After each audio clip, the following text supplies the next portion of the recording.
Hi, it's Jason from Feature Radiators. So today we're going to take a look at balancing central heating systems.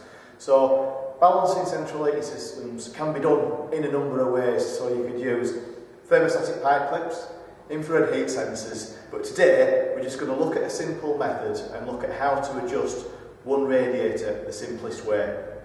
So when you add a central heating radiator to a system, okay, it's not good enough that you just put it on the system and you expect it to work properly. You actually have to balance it. So what that means in essence is that the balancing is you're balancing the flow of hot water into the central heating circuit. So you're making sure that every radiator on the central heating system has got the right flow of water to it to make it work properly.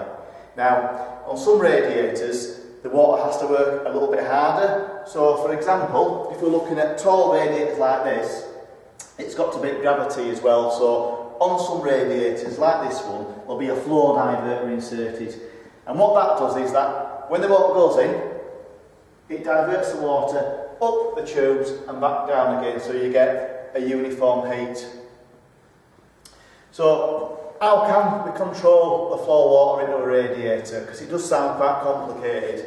In fact, it's not. Basically, you could use quite a scientific or systematic approach, but you don't need to. So when you're looking at one radiator, you can do it quite simply as we're going to do. But I would suggest if you're doing a full system, then you do it in a more systematic approach.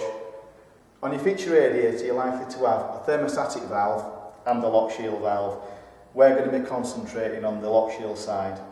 But just to explain what we're trying to do here, we're basically trying to slow down the flow of water that runs through the radiator. So by doing that, it means that the water's inside the radiator for longer, so it's heating up properly. So on your lock shield valve, what we want to do first of all is take the cap off and see what tool we need. It's most likely to be an Allen key or a flathead screwdriver. So we can see here that this one's an Allen key fitting. But I've got an example here of one that'd have a flathead screwdriver fitting as well. So what we need to do is put the Allen key in there, and we want to turn the lock shield off. So we turn it clockwise until we feel resistance, and that normally means that it's off anyway. Now from there, you want to mark the position, and you just need to open up the lock shield half a turn. Okay, we want to wait about 15 minutes and see what difference that makes to the radiator. Now you might find that you have to repeat this process for other radiators on the system also.